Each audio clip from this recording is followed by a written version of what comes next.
Olá, meu querido irmão, minha irmã, aqui é o pastor Antônio Júnior e eu estou muito feliz por estar aqui novamente com você, orando pela sua vida, pela sua casa, pelo seu trabalho, por tudo que envolve a sua vida.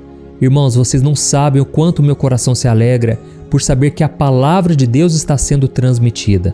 Eu não falo aqui de religião, eu não falo da minha igreja, eu quero apenas que você se firme com Jesus, porque Ele é o caminho, a verdade e a vida. E eu tenho certeza que se você colocar em prática esta palavra que eu vou te trazer hoje, Jesus vai estar muito mais presente na sua vida do que Ele já está. Eu sei que muitos de vocês não estão percebendo mudanças ainda, mas deixa eu te dizer uma coisa, Deus está trabalhando nos bastidores. Você pode não estar percebendo isso agora, mas Deus já está fazendo uma obra no seu coração, a seu favor, e você precisa começar a enxergar a sua vida com os olhos da fé. Esse é o grande problema da maioria das pessoas. Elas enxergam a sua vida com a visão natural. Elas olham as circunstâncias, elas olham para si mesmas e elas só veem frustração, decepção, fracassos. Mas quando a gente olha para Jesus, quando a gente tira os nossos olhos das coisas terrenas e olhamos para o autor e o consumador da nossa fé, que é Jesus Cristo, aí nós conseguimos enxergar um propósito em todas as coisas, começamos a ver o trabalhar dele em cada detalhe. E é por isso que eu quero te mostrar uma mensagem aqui que, se você colocar em prática, se você fizer exatamente o que eu vou te falar, não tem como dar errado. Jesus vai começar a se manifestar na sua vida e tudo vai começar a ficar mais claro a partir de agora. Tudo vai começar a fazer sentido. Amém? Mas antes de começarmos, eu só quero pedir que você clique em gostei aqui abaixo do vídeo. E outra coisa que eu quero te pedir é para se inscrever aqui no canal. É só você clicar no botãozinho aqui abaixo do vídeo, inscrever-se. Do lado vai aparecer um sininho, ative também esse sininho e selecione a opção todas para que você receba em primeira mão o próximo vídeo que eu colocar, tá bom? Irmãos, eu estava pensando numa coisa aqui. Quando a gente é mais jovem, parece que a vida passa muito mais devagar, não é verdade? Quando a gente era criança, tudo que a gente queria era crescer logo, era crescer rápido, para a gente já poder fazer as coisas de adultos. Aqui em casa mesmo, de vez em quando, o Daniel, a Lorena, eles falam: eu queria ser igual a você, papai, queria poder fazer as coisas que vocês fazem. Mas aí a gente fala para eles: olha, não tenham pressa para crescer, vocês não sabem o quanto é bom ter criança, não ter responsabilidades, não ter a correria do dia a dia, ter que trabalhar, e aí a gente tenta acalmar eles, né? Por quê? Porque depois que a gente vira adulto, parece que tudo começa a correr mais rápido.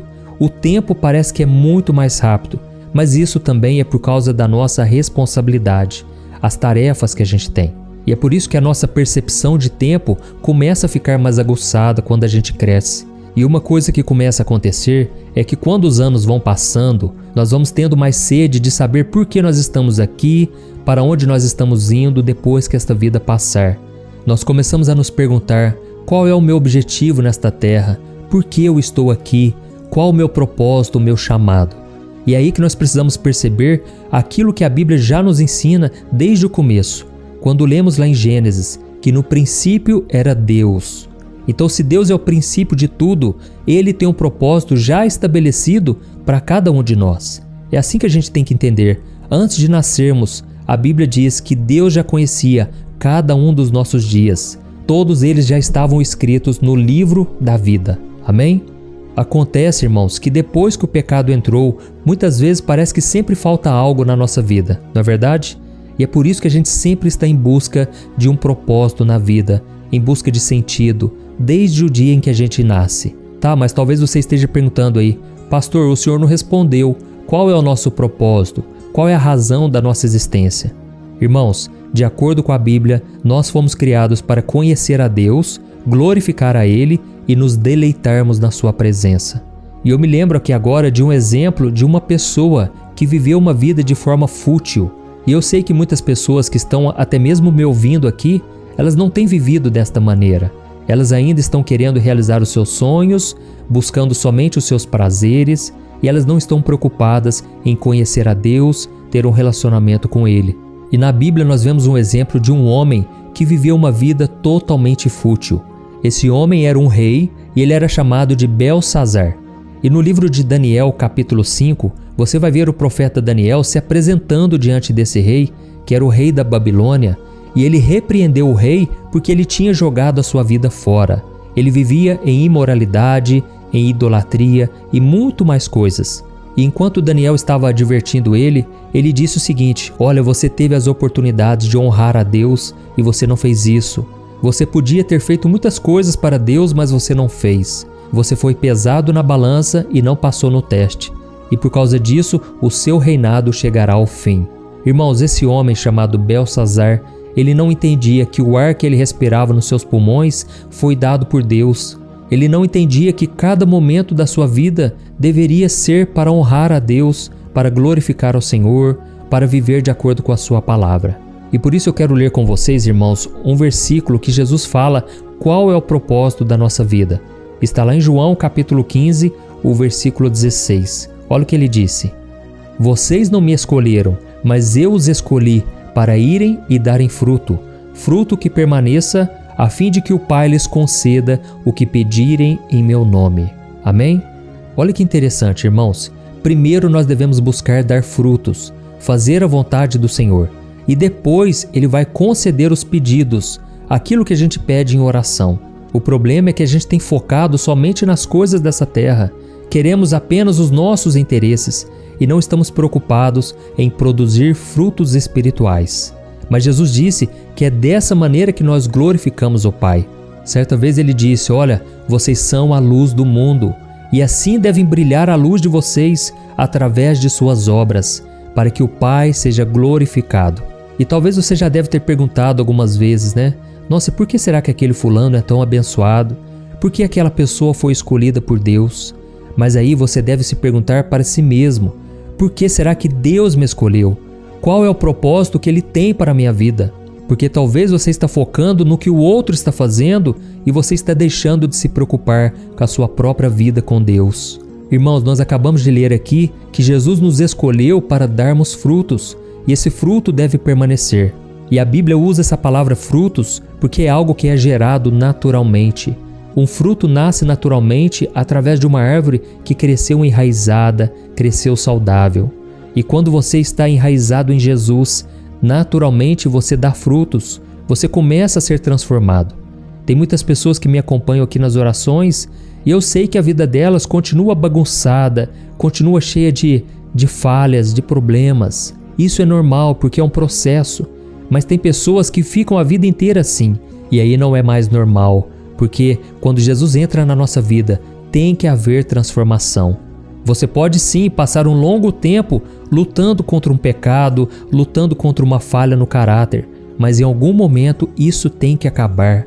Quando Jesus entra na sua história, a mudança verdadeira acontece. E talvez essa mudança não está acontecendo porque você está seguindo apenas uma religião, está seguindo regras de homens e não está seguindo Jesus. E é por isso que Jesus sempre advertia as pessoas para colocarem em prática as suas palavras. Não adianta apenas conhecer as palavras de Jesus, admirar Jesus, não, devemos ser seus seguidores. E quando você coloca em prática esta palavra, você começa a dar frutos. E tem um versículo que eu acho muito interessante, que eu gosto muito, que está lá em João capítulo 15. Olha só o que Jesus disse, e daqui a pouco nós já vamos terminar esta mensagem e eu vou orar por você, tá bom? Mas preste muita atenção no que Jesus falou. Olha o que ele disse: eu sou a videira verdadeira e meu Pai é o agricultor. Ele corta todos os ramos que não dão fruto e poda os ramos que dão fruto, para que produzam ainda mais. Amém? Irmãos, olha que interessante. Jesus é a videira verdadeira e o Pai, que é Deus, é o agricultor. E Ele corta os ramos que não dão fruto. Olha o alerta para cada um de nós. Nós devemos dar frutos. E aí Ele disse o seguinte: quando nós começamos a dar frutos, Ele poda, para que a gente produza ainda mais. E é nesse momento que muitas pessoas ficam sem entender. As pessoas se frustram, porque às vezes elas mesmo obedecendo a Jesus, obedecendo a Deus, coisas ruins começam a acontecer. Às vezes uma porta de emprego se fecha, às vezes um relacionamento acaba e a pessoa fica sem entender. Mas aqui está escrito: quando a pessoa dá frutos, o Pai poda para que ela dê mais frutos ainda. Então deixa eu te dizer uma coisa. Você que está aqui frustrado me ouvindo, porque muitas coisas não estão dando certo. É hora de você voltar o seu coração e os seus olhos para o Senhor, porque Ele quer te ensinar algo que talvez você ainda não saiba. Ele quer abrir a sua visão para que você alcance coisas maiores ainda. Talvez um relacionamento não deu certo porque Deus tem algo melhor para você. Talvez uma porta de emprego se fechou porque às vezes o que Ele tem para você é algo muito maior. Talvez Ele quer te ensinar a trabalhar sozinho, sem depender de ninguém, por exemplo. E tem mais uma coisa interessante que Jesus falou, que Ele é a videira verdadeira. Agora pense comigo numa coisa. O único propósito da videira é produzir uvas, e nós não podemos fazer mais nada com ela. Você não pode fazer lenha com a videira, porque ela queima e apaga muito rápido. E nós também não conseguimos construir uma casa com uma videira. Ou seja, a videira tem um único propósito já estabelecido na sua natureza, que é dar frutos. E se ela não produz frutos, ela não vale para nada. Então Jesus usou essa analogia para nos dizer que nós fomos criados para dar frutos e não adianta fugir do nosso papel, do nosso propósito. E o que é dar frutos, irmãos? É nós obedecermos às palavras de Jesus. É nós praticarmos o cristianismo, é nós, por exemplo, sermos bons pagadores, pessoas honestas, pessoas que evangelizam, que falam e demonstram pela sua própria vida o que Jesus tem feito na vida delas. E também é muito importante que a gente não viva uma vida fútil, uma vida que busca somente as coisas dessa terra. O apóstolo Paulo disse que aqueles que buscam servir a Jesus somente pensando nas coisas terrenas são as pessoas mais infelizes de todas. Isso porque a pessoa nem desfruta do melhor de Deus e também não desfruta das coisas dessa terra. E é por isso, irmãos, que nós devemos entender que a nossa vida é um sopro. A Bíblia diz no Salmo 144 que a nossa vida passa como uma sombra passageira. E por isso que a gente tem que aproveitar bem os nossos dias, vivendo com intensidade, não guardando mágoa, rancor, demonstrando amor pelas pessoas, amando a Deus sobre todas as coisas. Amém? A gente tem que saber aproveitar a nossa vida da maneira certa, sem pecado, sem vícios, sem nada que nos aprisione na alma. Uma vez eu li uma frase que eu achei muito interessante de um missionário que morreu por Jesus e ele chamava Jim Elliot. E ele escreveu assim no seu diário: "Eu não busco uma vida longa, mas uma vida plena, assim como o Senhor Jesus viveu." E é dessa forma que a gente tem que viver, irmãos, uma vida realmente significativa. Jesus veio a essa terra com um propósito, Ele cumpriu o seu propósito. E por isso você deve buscar saber qual é a vontade de Deus para você, aquilo que você mais gosta de fazer, como você pode dar o seu melhor e também falar do Senhor por meio desse dom, desse talento. Amém? Pense dessa maneira e agora eu quero orar por você. Você que foi tocado por esta palavra, deixe aqui nos comentários: Deus falou comigo nesta mensagem. Isso vai encorajar outras pessoas, vai incentivá-las a ouvir também a mensagem. Amém? Vamos orar então, irmãos. Feche os seus olhos e vamos concentrar aqui nesta oração. Aleluia.